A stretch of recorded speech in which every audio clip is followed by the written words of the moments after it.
Good afternoon, good evening, everyone. My name is Gwen McGill. I'm the executive director for the Santa Lucia Highlands Wine Artisans. Thank you so much for joining us for our 2025 vintage harvest recap. We have a really great panel here of winemakers. We are going to get started here and they're going to talk us through the ups, the downs, the highs, the lows, all the interesting tidbits that have happened throughout this growing season and during the grape harvest. So, a couple of quick notes on the housekeeping front. I want to encourage you all to put any questions you have into the chat. We've got a great crew of people here watching it. I'll be watching it. Some of our panelists will be watching it and they'll answer your questions directly. Sometimes I'll call out a question and ask one of our panelists to enter or to answer that question. We also would love for you to share if you've popped a cork and have something in your glass. We'd love for you to share in the chat what you're enjoying today. I happen to have Dan Costa's Grail. This is a Rosella's Vineyard Chardonnay. It has been open since Tuesday, and I have to tell you, it's 2023. It is fantastic. So that's exciting. Also want to say that we are recording this session. So at the end, if you need to take off, or if you have a friend that missed this and wants to hear it, we will have this up. We'll send a link in an email and also put it up on our website. So, with that, I'm going to ask our panelists to introduce themselves. I'm also going to remind you to keep yourselves on mute, our folks that are not on the panel, just so that we don't have any extraneous noise, if you don't mind. So let's start this. We're going to do this alphabetically. We're going to start with Adam Franscioni. Give us the introduction. Turn it over to your brother, Adam.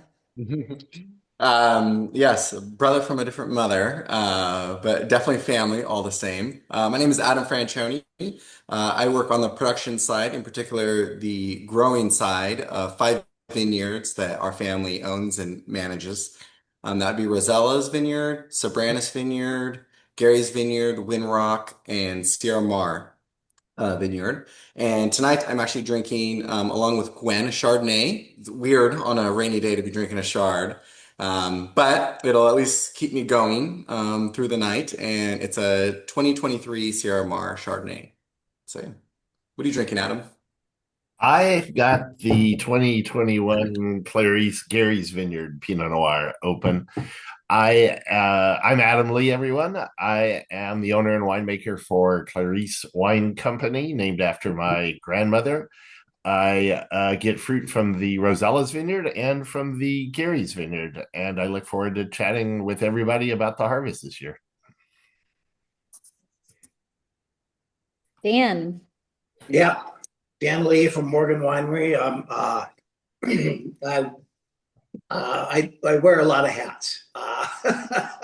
Through the years, I was winemaker, I was sales manager, vineyard manager. Now I'm kind of wearing mostly the vineyard manager and the winemaking hats right now for the last couple of years, and I've taken the winery part back on. So welcome everybody. Glad to be here. I'm drinking some Riesling from Double L 2019, which around our house we start off the evening with white wine, and then as we cook, we move into red wine with dinner and stuff. So it's a good wine to start off with. Cheers. How about you, Jim? Sure. Hey, good evening, everybody. My name is Jim McCabe. I'm the winemaker at Bernardus Winery. I've been with Bernardus since 2009. Started out cleaning drains and cleaning parts in the cellar, and then have kind of slowly worked my way up over the years. And been the winemaker at Bernardus since 2023. Tonight, I'm drinking our 2024 Santa Lucia Highlands Pinot Noir. Haven't tasted it since it's been bottled, really, and it's tasting good. I'm looking forward to talking about the 2025 harvest. I'm going to throw it to Kerith. Hi, everybody. Thanks for being here. Shout out to Maura. I saw you in the chat. I am the winemaker for Bruliam Wines. I've been making wine since '08, and I have one vineyard I work with in the Santa Lucia Highlands. That's the Sobranis Vineyard. I intended to bring it with me to be able to show you that I was drinking it, except I left it at the winery as I was heading to where I am now. So now all I have is like water. So I'm feeling a little bit of FOMO here, but I'm looking forward to talking about the 2025 harvest. Thank you, Kerith. And how about you, Matt? So I am drinking the 23 Gary's Vineyard. I would have the bottle in front of me, but I'm in the tasting room, and it's part of the tasting lineup, and they don't trust me with the bottle here to myself in the back. But thank you all so much for your interest in Santa Lucia Highlands. I'm excited to regale all of you with the stories of this past vintage, and feeling great about the wines, and happy to join my fellow panelists and you, Gwen. Great to have you. Thank you, everybody. So we're going to start at the top, really at the top of the AVA with Dan Lee. And Dan, I'm hoping you can give us a little recap, kind of start at the beginning of the year. Tell us a little bit how the growing season went, and then, give us a sense of when you started harvesting at Double L and how things progressed. Yeah, it was, in the beginning of the year, we budded out a little bit later, maybe like 10 days to 2 weeks later than kind of a normal schedule. So that was kind of unusual. I think we had a pretty cool winter, so I think that delayed things. So anyway, the growing season was pretty normal, except for in the summertime, we had kind of unusually not hot weather, but we had a lot of warm days in a row that, kind of, it seemed like things were going to be early because of that. But at the same time, there was a whole bunch of wind with this warmer weather. So, as we know, we live with the wind in the Highlands. So we know that it shuts the vines down. So it was kind of weird. Even though we had a warm day, it was windy. And I think those vines were not really photosynthesizing like we thought they normally would be doing. At the same time, we didn't have the big diurnal swings of daytime, nighttime temperatures. So our evenings were kind of a little bit warmer than normal.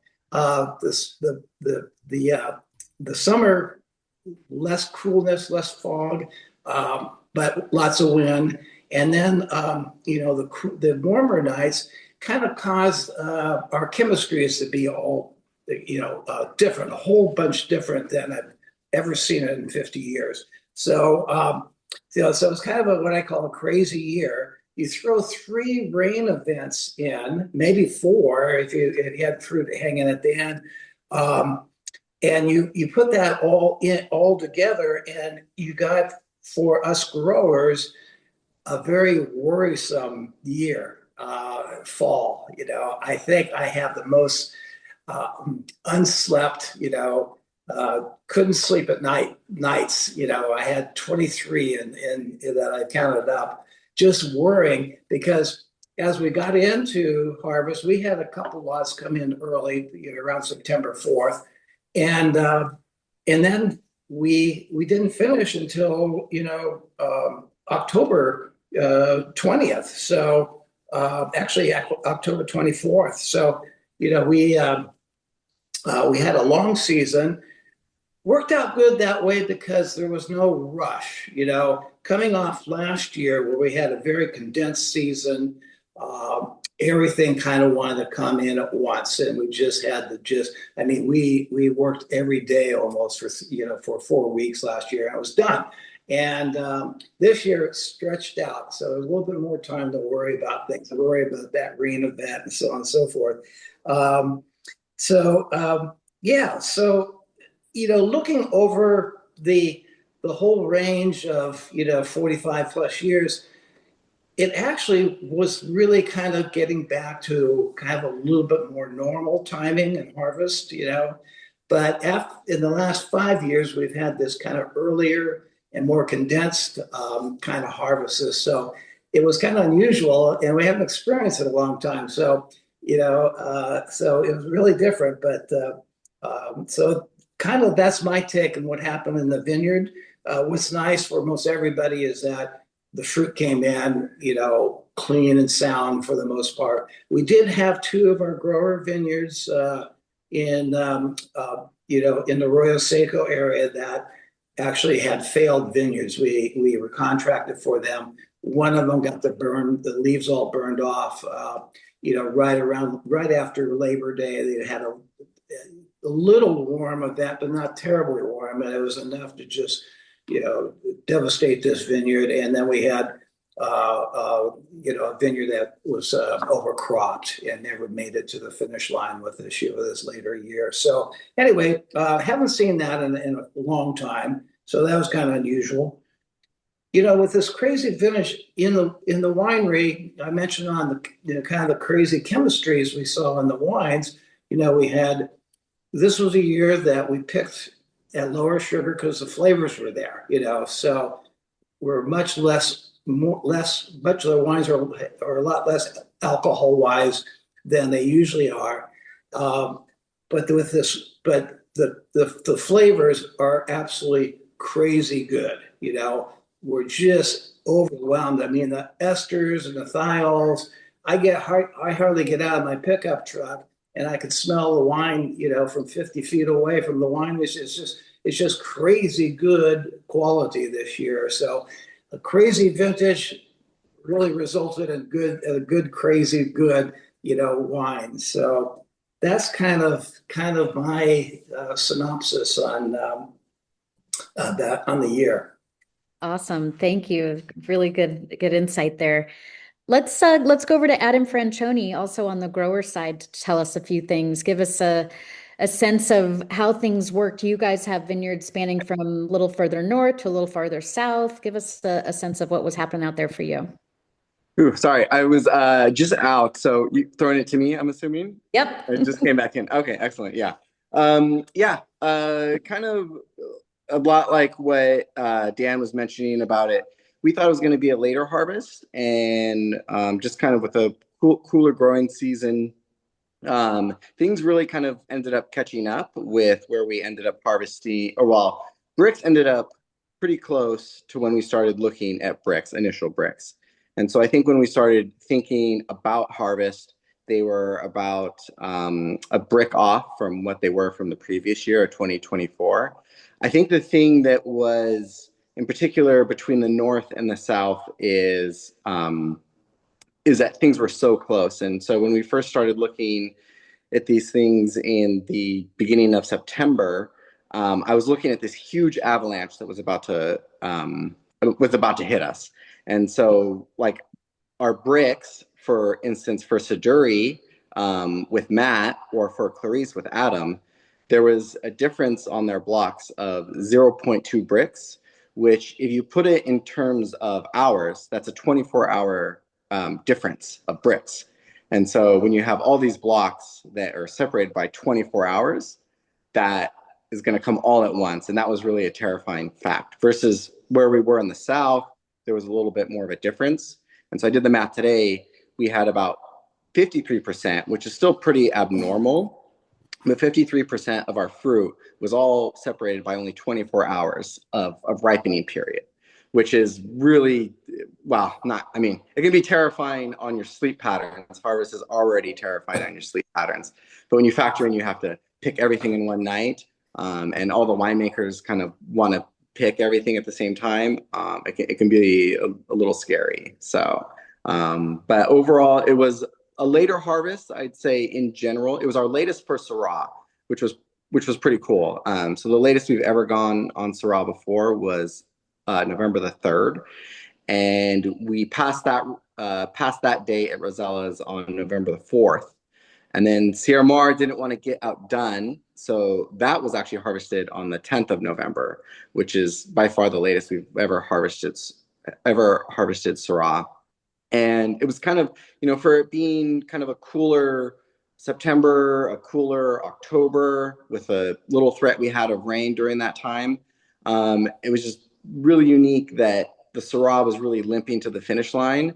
And just kind of by the grace of Mother Nature, 2 weeks ago, we had weather in the high 80s. We had an 88-degree, back-to-back 88-degree days to start November, which kind of pushed us over to get to this 10th of November harvest date for Syrah. So, yeah, just very unique. I know we always, as winemakers, we always like to say it was a very unique year, but for me, it really did feel more abnormal than previous vintages. So.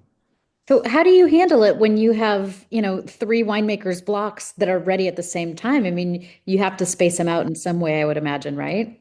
Yeah, so fortunately, things did separate themselves as time went along. Not too much, though. Adam Lee's block, which he can tell you a little bit more about, but he likes to co-ferment his blocks. But his blocks were never more than 0.7 bricks apart, which is fantastic for someone who likes to ferment like that.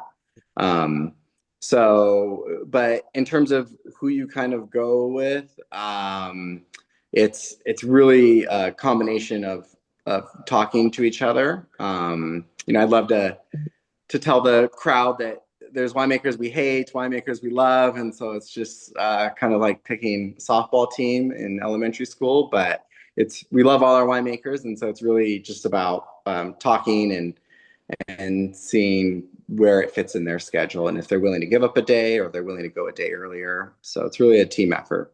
It doesn't hurt to share the name Adam, though, just to say. That's true. That is true. That is true. So it hurts to be a Cowboys fan amongst Niner fans, but we accept those differences. So Adam Franscioni, you're probably, even though things were ripening up, you probably have winemakers that wanted at 23 and a half and some at 25, so in a way it self-segregate, or kind of pushes things out. Yeah, handles itself out a little bit just because of winemaker preferences. Yeah, it does to that extent, but even still, we have a lot of guys that are kind of in the same philosophy in terms of ripeness, and then you got the big cheese above me, Mr. Gary Franscioni, also putting his thumb down on the scale and letting people know when it's ready to go. So, yeah. But you can't beat 30 years of experience, and great winemaking. All right, let's move on to Adam Lee. And Adam, there's a great question in here for you to address at some point, because Tom asked, what does co-ferment mean? And Adam just mentioned how Adam Lee co-ferments. So we'll let you take it over. Sure. And I'll go ahead and answer that one just right off. Co-ferment for me means to take two sections that normally in years past, I would have picked them each individually when they were perfectly ripe. And instead, I pick them when the whole is ripe. So I sample the two sections in one bucket, and then and crush them up. And when the juice is ready as a whole, I ferment it. It's something I've kind of come to believe over time, which is that you really don't make wine out of grapes, but you make wine out of grape juice. And if the juice is ready as a whole, it doesn't really matter, in particular if one section is a little more ripe, one section is a little less ripe. And in fact, maybe that lends to the complexity of the wine by co-fermenting these different sections together. I think obviously Dan and Adam have said, used words like unique. I was going to go with weird, but it was definitely a different year, and one that I never felt as if I had an amazing handle on it right off. Early on, I mean, one of the things we noticed in counting clusters was that our cluster counts were down in our sections. So we had less number of clusters per vine compared to what we normally have. And yet at the end, the juice yields were up. So we had more juice per less clusters. So it turned out to be more of a normal overall yield as far as juice goes, which is kind of strange. We also noticed seed ripening was very delayed. The seeds still retained kind of a greenness, and there's some of the fruit that we dropped on the ground, even though you had less clusters, we still saw things that were running behind others. So we put, or actually really the Francionis and Pizzoni families go through and put the fruit on the ground for us, and go into our sections there. I think when there's one coming up of cluster in hand, there you go. So that also shows that there tended to be, for us, bigger berries this year, and the clusters were larger. So there were less of them, but you had more juice that came out of those. And as I said, the seeds tended to stay green and the stems tended to stay green. And I like to do a lot of whole clusters fermentation on my Pinots. And in this case, I just had to wait longer to get that to happen. We also saw delayed sugar accumulation. For some reason, maybe just because there was more juice in the berries, it took longer for the sugars to get up. And in some cases, they never fully got up as high as you would expect, given the length of hang time. On the left side of this picture here, we're sampling and testing the sugars on particular things. You'll notice that the Franscionis use 49er size small buckets, and I use a Dallas Cowboy Texan larger size bucket to sample into there. Then also one of the things that we saw that was unusual, and Dan really hit on this, was unusual numbers. High pHs for us, which means the not very strong acid, but high TAs. So you have a lot of acid and it's fairly weak, which is kind of unusual as well. There's Gary and me hanging out. So a really unusual year. And yet at the end, we ended up picking kind of on normal period. We picked the Gary's Vineyard on September 30th, and we picked the Rosella's Vineyard on October 8th. And while that's not the earliest we've picked, it's certainly not the latest we've picked. And so it ended up kind of in the middle there. As far as the wines go right now, well, once they got into the cellar, two things happened. First off, fast ferments for us. We do uninoculated fermentation. But with uninoculated fermentation, you're never really sure completely what you're going to get. But in our case, at least for the Garys and to some extent for the Rosellas, it fell dramatically. We went from a measure of 19 as far as sugar goes down to the next morning we were at 2. So I mean, it was this huge jump as far as heading towards dryness. So we ended up a little more time on the skins post ferment just to have the richness and texture that we wanted there.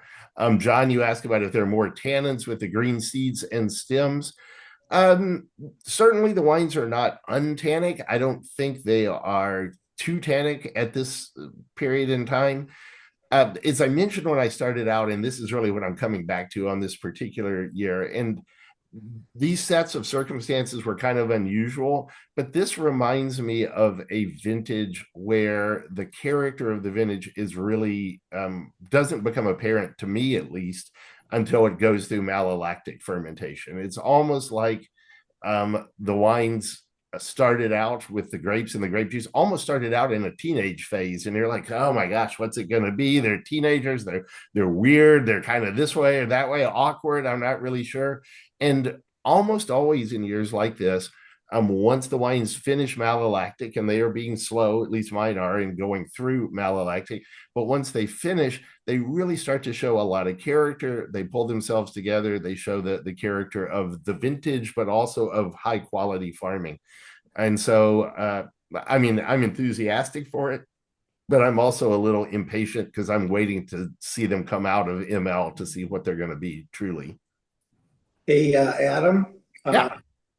We kind of found the opposite chemistry. We had low pHs, and at the same time we had low acidities too, and that's what it was for us is something I have never seen in 45 years or 46 years. See, I had a lot of 3.6s on the pHs and a lot of TAs in the 7s. Yeah, we had 5.5 and 3.4 pH or 3.3 pH. Yeah, so it's the other way. Yeah.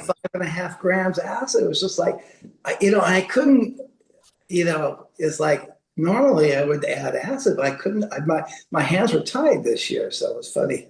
Yeah, no, I mean, it's funny that we see different things. I do think, so for Clarice, I only get fruit from 2 places, but with Rombauer, who I consult with, we end up getting fruit from a good number more than that in the south to the north end.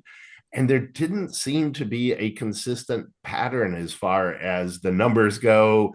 Your vineyard at Double L might be really different than someplace just right next door, kind of thing. It was weird.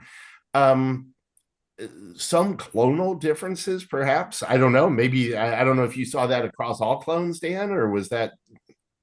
No, I didn't. I really haven't. I didn't. Sometimes, without really looking real closely at it, it didn't pop out immediately. I Right. haven't looked at it real close, but sometimes I start seeing the same thing over, and I go, "Wow, that's weird. That's weird," But this year it was kind of a little bit across the board. Yeah. I So, mean, it's kind of hard to differentiate when so many things are weird. It's yeah. hard to notice the I other mean, things. we didn't do any STEM inclusion until the very end. Finally, the last lots coming in had enough, STEM rightness to be able to do some STEM additions. So yeah, it's unusual, crazy year. Yeah, To that effect, Dan, we did 10% on one of our ferments at the very end, and we felt really bold for doing it. So just a weird year. weird year. Yeah. Well, guys, I'm at like 78%, so we'll see over time if I screwed that one up. Who knows? But I tell you, pressing Pinot off right at the press pan, I was just going, wow, I'm going to take this home and drink it tonight. It was so good. It's just wonderful aromatics, wonderful color. I think very, very nicely balanced because we can produce a little too much tannins in our area. And I think they're going to be much more elegant this year. So real excited. Very interesting.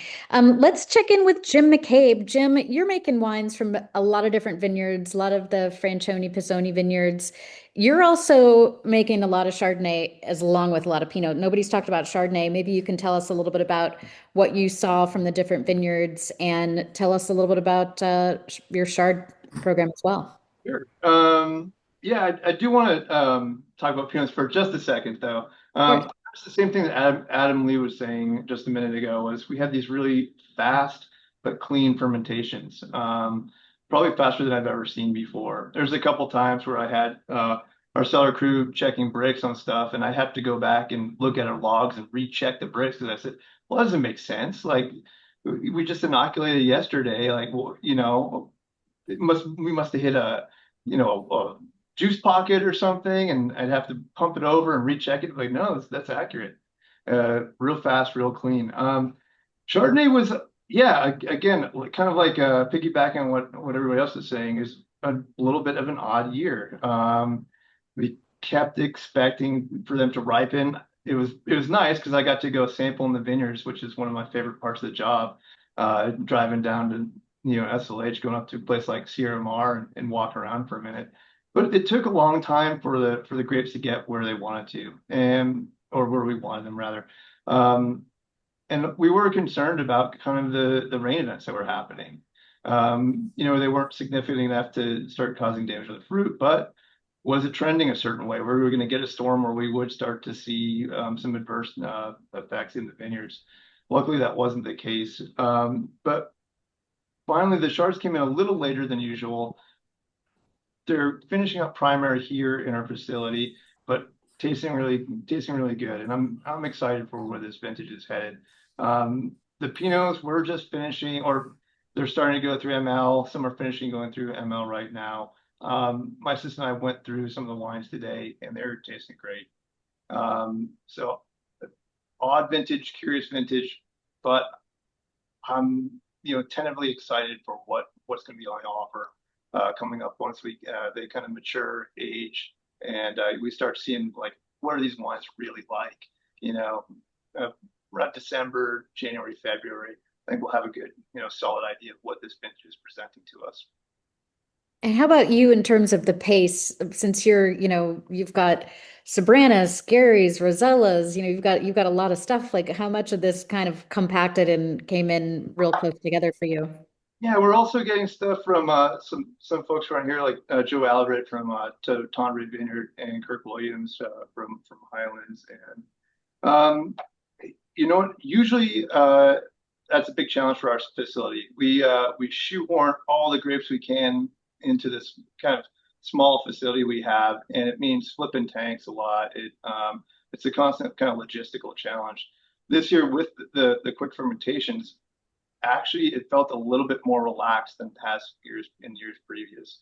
If we had this kind of, we could have 2-week fermentations, it would have been really, really challenging because there was a lot of vineyards, a lot of the blocks that we get were kind of ripe around the same time. Especially we didn't get our first pick. It was September 15th was the first pick of Pinot we had, and then we were done with Chardonnay by about Halloween, which is kind of unusual for us. So it was compressed, but some of the characteristics that folks have mentioned before led to it being a very clean vintage, and everything was just kind of regimented in such a way where we were able to finish it, get it out of tank, press it, and then move forward with it. So, yeah. And Jim, you're, I think, maybe one of the only ones on the line here that makes Bordeaux varietals too. Did for your Marinus, are you guys still making that? Did that come in? You know what? No. Actually, that was a kind of a big piece of news. We sold that vineyard this year. So no more Marinus for you. Yeah. Okay. I was wondering what came in last. Sounds like it was Chardonnay. There's still a little something hanging out there that we're going to get. So we're not quite done with our harvest yet. We're getting a little bit of late harvest, but that's not in the Santa Lucia Highlands, so we don't have to mention that if you don't want. Goodness, it's a long one for you. We probably have about 2 more tons coming in. Wow. Yeah, so that's where we had problems. It's not SLH. Which is cared for, growers, family growers and stuff. It's the corporate growers that was the problem this year, and not SLH. So yeah, but Jim, I was telling our group that in August that Chardonnay looked like it was way ahead of everything, the Pinot in our ranch, and so I was telling her, it looks like we're going to get Chardonnay. Well, it wasn't Chardonnay. We harvested a lot of Pinot before any of the Chardonnay, so the Chardonnay really kind of slowed down, and then just poked along, really slowly until it was ready. But it got there.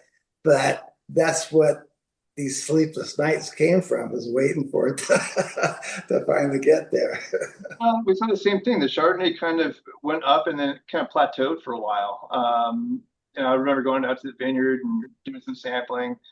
So, okay, we have a baseline for our block, and I'll go back, in a week and just see where it's at, and expecting it to kind of have a week's worth of ripening, and then just seeing it was, 0.2 bricks riper. The acid was about the same. And just being like, it's a little bit of a head scratcher. I've been at Bernardus since 2009, and sometimes we have to deal with like things getting overripe or having to watch things getting overripe, and that wasn't a challenge that we dealt with.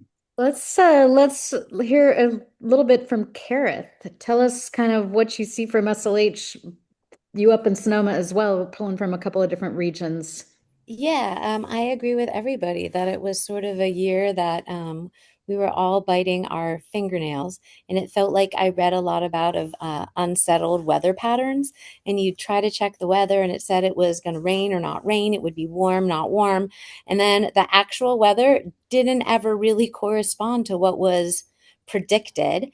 And anytime there was the precipitation events in Santa Lucia Highlands weren't always the same precipitation events we were getting in Sonoma. So I'd call Mark Pizzoni and say, hey, Mark, is it raining down there? It's raining here in Sonoma. And he was like, no, it's totally dry. And then when there was a small rain event down in SLH, it was dry up in Sonoma. Do we want to talk about the high pH, high TA thing for a minute? Yeah, do people want to put on their like pointy hats? Their Poindexter hats? Okay, so I'll try to do this quickly.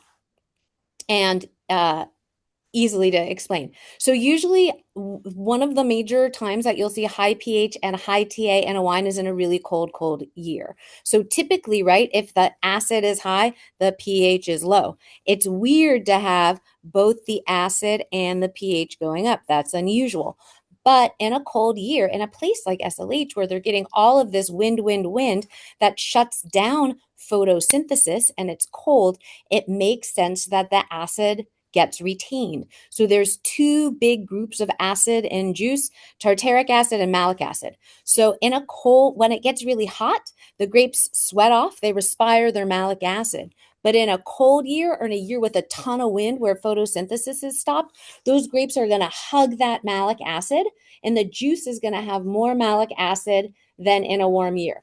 That's important because malic acid has 2 protons.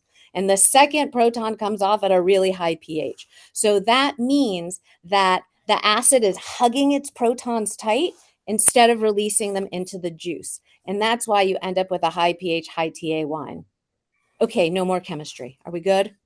No, you know, Kerith, that's more typical chemistry in the Highlands is higher pH and higher TA.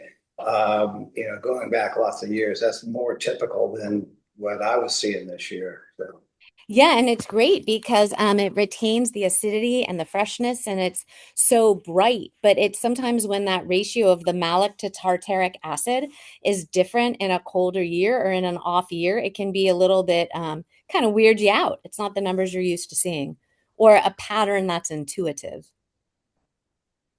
And Kerith, did you see different things happening in like you make a zin, right? Like, did you see different things happening there? It was this a similar scenario, cross varietals? I think it was like with everybody, with Mother Nature, kind of hurry up and wait. And you again, like that sort of slow ripening, you think the fruit's going to be ready and we're like, oh, we're going to pick in a week. And then you go back in 5 days and it really hasn't budged. And I think in Sonoma County, that sort of had to do with the ping pong of the weather from warm to cold, warm to cold. And to me, it seemed like with the vineyards that had an extreme temperature difference between hot and cold and hot and cold and wet, dry, sometimes the grapes just sort of shut down their ripening, mechanisms. And it takes some extra time to sort of rev the engine back into gear. So you'd end up scheduling a pick and then you'd be like, wait, please, can we have another week to wait on this? Or rain wasn't necessarily predicted, and then you got the divine water ad from Mother Nature, and you're like, oh, well, I think we should wait a little bit now because everything's going to be diluted. And it felt to me that everything in 25 was later than 24, which makes sense. At least for Sonoma County, 25 was the second coldest harvest on record in the last 10 years, coming after 23. But it felt like sort of the late distance in Sonoma was earlier than SLH. So in my Sonoma vineyards, maybe things were 7 to 9 days behind where they were in 2024. It was more like 2 weeks with my Soberanis fruit this year compared to 2024. And we had, like, I also get fruit from up in Anderson Valley and Farrington. So in contrast to SLH, which had some warm days in July, up in the Anderson Valley in the month of July, there were probably only 2 or 3 days that kissed 85. So just sort of the power of microclimate to shape Pinot, I think is going to be a really fun aspect of the 2025 harvest. Very interesting. I'm going to share a little something that Kerith was kind enough to send to me to show everybody, which it's just a fun reminder of everything behind the scenes. You imagine people picking grapes while they're talking right now, but take a look at this. Let's follow Soberanis Vineyard Pinot Noir from grape to glass. After sorting the fruit, yeast converts sugar to alcohol, and when fermentation is complete, we drain the tank. We open the tank and drain all of the free-run juice, which is now wine, into barrels. Obviously, this is a ponytail kind of job. We fill each barrel, being careful not to have any drips. And when we're done filling all the barrels, we're left with a tank full of wet, goopy grapes, which we shovel out and get ready to press. So we shovel the grapes out of the tank, and into the press. Here's a nice close-up. With each jump in pressure, more juice is squeezed through the press. All of the wine is aged in barrels until it's ready to bottle, drink, and enjoy. Awesome. Thank you, Kerith. Hey, Kerith, I think you got some expensive labor there. Mhm. Cost cutting by wearing every hat myself. I love You it. know, Thank margins, Dan, margins, trying to make the margin. Yeah. Maria asked about compared to 2023. Oh, I think 2023, everything was later than 2025, at least for me, number-wise, about picking dates. And Kerith, did you see Carl's question? What vineyards do you source from in Sonoma and Anderson Valley? Oh, yeah, sure. So up in Anderson Valley, I get fruit from the Farrington Vineyard. Within Sonoma, I get Zen from Rockpile. I get Chardonnay from the Heinz Vineyard, which is Sonoma Coast. And then Pinot-wise in Sonoma, we have our little estate vineyard in the Russian River Valley. That's Torrey Hill. And then I get fruit from the Nightwing Vineyard and San Giacomo in the Petaluma Gap. So I've got sort of tiny, tiny fingers all over, sort of. So it's kind of a nice way to be able to compare degree days and ripening across different AVAs. So, Kerith, which Pinot from which area you like the best this year so far? You know, it's like asking who's your favorite child. And when someone says that, I say the dog. So I would agree with everyone that color looks really good this year. Flavors are already delicious. I actually had like a barrel sample from a press barrel of Soberanes, and I had pulled out. I was like spot checking like sulfurs or something, and I was like, wow, this smells delicious and it tastes delicious. So I'm with you, Dan. Like really early, delicious flavor development early on. And just so impressed that like even, you know, we have a basket press, so it's super gentle, but the press barrel smelled delicious, you know, so that's been really fun to see with SLH. Oh, and I have another really cool technical thing. I did a co-ferment for primary fermentation and ML this year. I've never done that before. And I used a new strain. It's called like Enococcus like planaris or planarius, and it's brand new to the market and there's no VA, and you add it 24 hours after primary. I was done with ML in 48 hours. It was crazy pants if there's trade people on here. It's super cool. That is crazy. Yeah. Yeah. It's crazy. Yeah. What was that again? Which one is that? It's called ML Prime from Scott Labs, but it's Enococcus and it's like planarium or planarius. It's not Enococcus eni. Yeah. Yeah. It's a different genus and species, and it's super cool and it's brand new. Yeah. I tell It you, might not work for SLH though, because you can only use it within a certain parameters of pH and ML. And usually like there, at least for your Chardonnays, you guys typically have a lot of acid and a low pH, so it might not work. But when you fit within the criteria, it's a super cool thing to have in your back pocket. no, it sounds like a super ML. It sounds like it worked great with Chardonnay too. But yeah, I tell you, Kerith, I mean, I've come back and I've been winemaking now for 2 years back as the not the executive winemaker, but the hands-on winemaker, you know.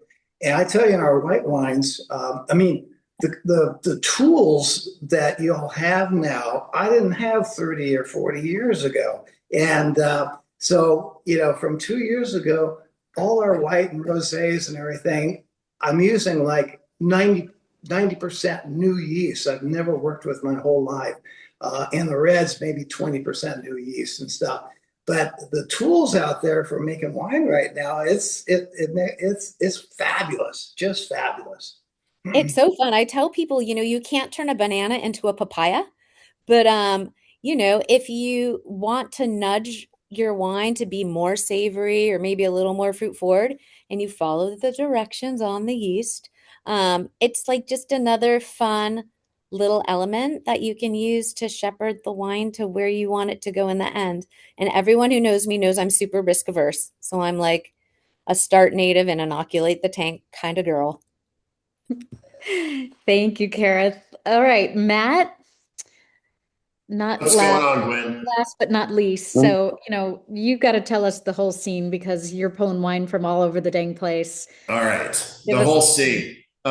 In my time making wine for Siduri since 2019, I think if we're going to sum it up in one word, it was the most contradictory harvest in SLH. It was slow, but then fast once we got going. It was late, but then it felt like we were done early. The compression was weird. The numbers were weird. I remember when Adam Franscioni showed me the first bricks numbers from all of our ranches from Rosella's, Sobranis, Gary's, Sierra Mar, which normally had some separation as he was talking about. They were all on top of each other.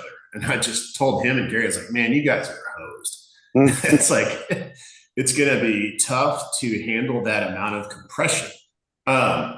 Also, us sourcing vineyards from Willamette down to Santa Barbara and many points in between, SLH has always obviously had a very special place in our hearts because of our friends, partners in vineyards there and the quality of the farming and the Pinot Noirs there. So this is a picture from September 25th, after / kind of during one of the rain systems that we had in September. I drove down that morning and I was driving through Gilroy and there was a random cloudburst shower at 5:30 in the morning. I was thinking, what am I doing with my life? There's got to be an easier way to make a living. But a lot of that system kind of passed to the south.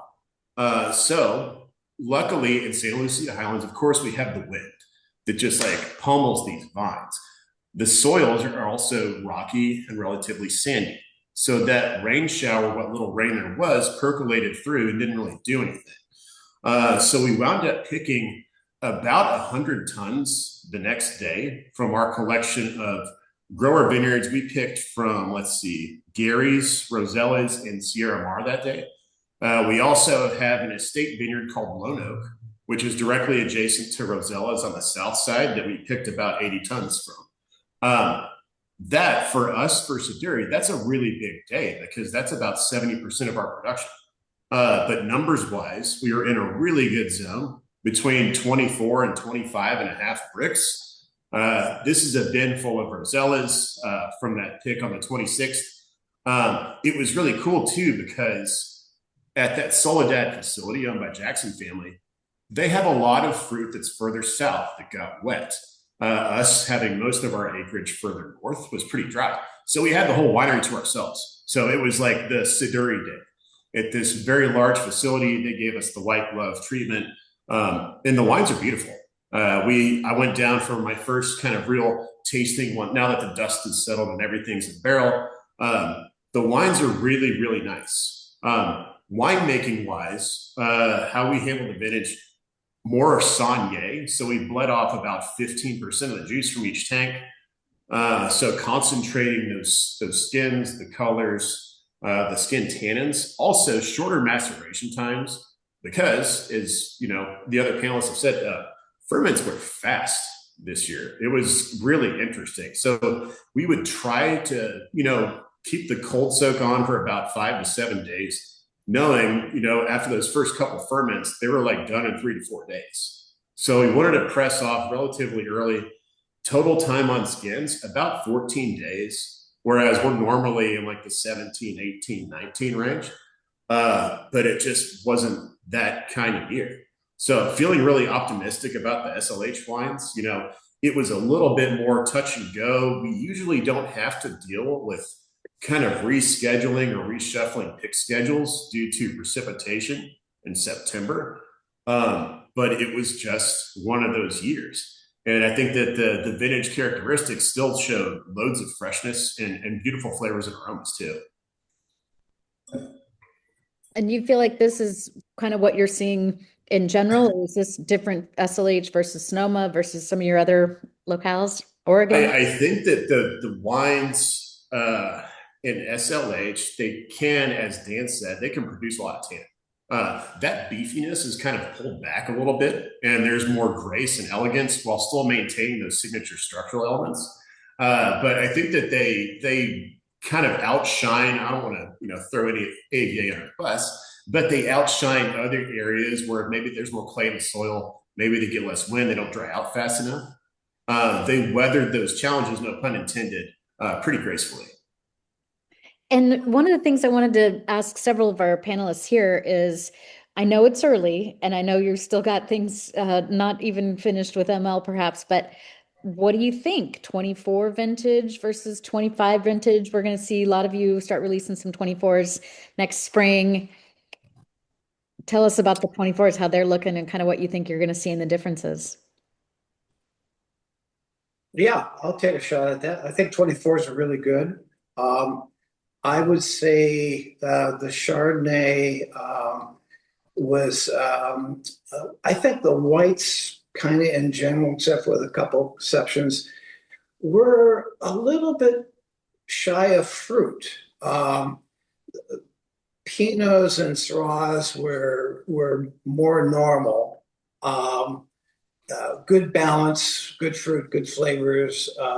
So 24 is very good.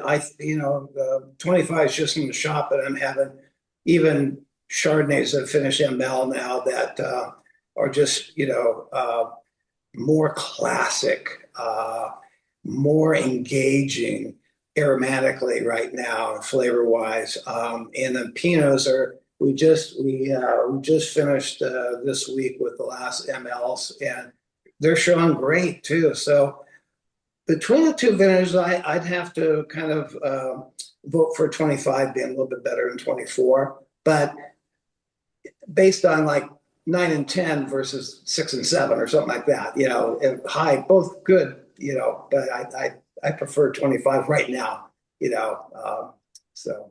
Matt, what's your take? That's a really tough one. I think that the 24s maybe have a little bit more richness and weight at this point. But again, we're pre-malolactic, at least on our end. We like to keep the cellar cold. I slight preference toward the 24s, but sometimes when the vintage makes you work a little bit harder for it, like 25, you tend to have more sentimental reasons for liking that more. So I'm split, but slightly leaning 24. It's early, I understand. Anybody else have an opinion here? Every year is a great year in the Santa Lucia Highlands. Oh, come on, Kerith. Especially when it's first there. I've ever heard. Every kid is my favorite. I don't get to, unfortunately, taste the wines as often as the guys on the winery production side.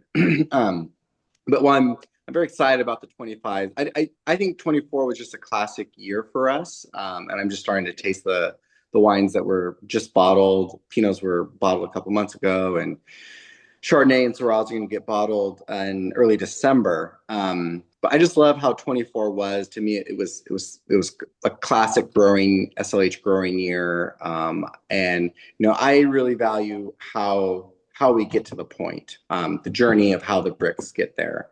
And to me, 25, you always love more hang time, and the old timers always say, "Hey, the more hang time, the better the wine is." To me, 25 just, as some of the winemakers have mentioned, we had one day actually. There was kind of a funny story where I had a bet with my dad over a hamburger about whether we got to 90 degrees on one day during harvest, and Adam Lee was giving me a lot of shit for this one because it's very controversial whether they got to 90 or not. But we got to 90 one day, and I thought, oh, that would have tipped everything over. And it really didn't. Like, you check the bricks the next day, and you were kind of it didn't move as much as you thought it would have. And so I would have liked to have seen a little more classical movement of like a brick and a half every week. And to me, that's like kind of a signal of good sugar development for myself. But like we said, it's early, so we'll see how things turn out. Crazy, weird year, thank the big guy up there. For us, it all came in and in good shape, but it was a haul. There was definitely stuff in Sonoma that didn't make it, and Yeah. stuff in Napa that didn't make it. One kind of funny thing that happened, at least that I noticed, and it kind of plays into a question someone asked about, but tritus pressure and that I it's unusual to me to see the rain events that we did see, preceding harvest. Uh, Really, the first rains came from the south coming up north rather than the north going south. And it's not like it's never happened before, but that's pretty unusual. And up here in Sonoma County, it was a very high pressure year as far as mildew goes. And I was sitting there thinking, there's no way that the things are going to be this great after the rains. And I go down to the SLH, I go down to the vineyards an awful lot. But I told Murray one day I was going down on like a Sunday, and I'm like, I'm going to go down and I'm going to walk every single row and look at every single cluster in my stuff because, it's great. I've got Adam Franscioni and I've got Mark Pizzoni and Gary Franscioni, but I just want to look for myself. I want to feel because there's no way it could be this clean after all the rains and all of that. And I reserved, like I told Murray, I'll be home maybe for dinner, but I'm going to do the whole thing starting. I walked every single row in like an hour. I called her up and I'm like, I'm on my way home. She's like, how are you on your way home in an hour? And I'm like, it's clean. It's perfectly clean despite the rains. It was funny how, even though pressure for like mildew, I think, was fairly high, botrytis, even with the late rains, didn't come to be a problem. And part of that is credit to the farming, no doubt, but it's just that to me was also kind of surprising and weird. Yeah, it was Adam, because if you were clean, and it was a high mildew year, if you were clean going into the harvest time, you stayed pretty darn clean even through the rains. Now, the vineyards that had a little bit of mildew on it, damage on it, pre-harvest time, pre-rain, those are the vineyards that really got hit badly with the rain, and they kind of just went to pot. But if you're clean, as part of it, I think it's because we can pick a lot of leaves in a cool area like ours, and a lot of exposure, a lot of wind and sun exposure. That really helps the whole thing too. Well, it got me home in time for dinner, so that was good. Gwen, for me, if I can jump in, Sure. I did just bottle or blend my rosé from the Santa Lucia Highlands yesterday. And so for me, my 24 to my 25, my 24, I think, has a little bit more weight, even though the 25 has the same really dark color. But it has a little bit more acid, but it's like really pretty aromatically. It's very bright, and I think it's going to be very, very pretty once it gets bottled in January. So I'm very excited about it, even though it's still a little different. So yeah, it gets me excited for all the reds that are going to come out from these Zooms or from these people on the Zoom from my little rosé. Awesome. Thank you so much, Murray, for jumping in there. We love it. And we have just, I think, a couple minutes. We should start wrapping up here. But I just wanted to say to our guests out there, if you have any last questions, drop them in the chat. And, maybe there's another harvest story or two you want to tell. I'm going to let you guys tell any kind of last tidbits you want while I pull up a couple of other great harvest shots that Adam Franscioni sent us. I'll jump in here, Gwen, until you're asking for some craziest favorite harvest moments. And I was in my office doing winemaker stuff. I heard some commotion outside. Usually that's never a good thing. My first thought is, oh no, somebody is hurt or we're spilling wine or something's going on. So I came out and there was a rattlesnake in our cellar. Ooh. So under a barrel rack, one of our cellar workers was walking by and he heard that telltale rattling start. And we were able to coax him in, like gently coax him into a trash barrel and get him out of the winery. So that was a little bit of a shock, and first time I've seen a rattlesnake visitor in our winery. I think he was a sommelier from Arizona. Yeah, you might be right, Dan. That is amazing. Any last questions for us? And if not, I just want to make sure I thank our panelists.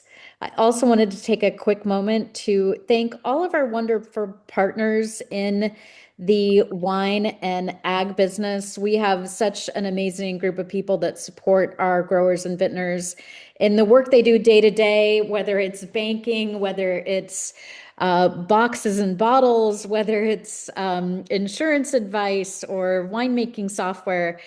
We really could not exist without our partners. So a big shout out to all of them. We had our annual partner harvest lunch last week, which was a super fun time to get everybody together. There was a lot of excitement and a lot of, I think, relief surrounding the harvest, and just a really nice time to be together. We want to thank everybody for joining us today. As I mentioned before, we will put this up on the web. We'll send a link.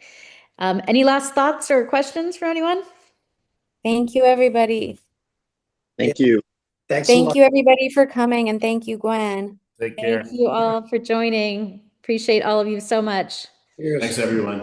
Happy Thanksgiving. Happy turkey, happy pie. Bye, everybody. I think I'll be opening Santa Lucia Highlands Pinot. I can promise you that for Thanksgiving. Okay. Thanks, everybody.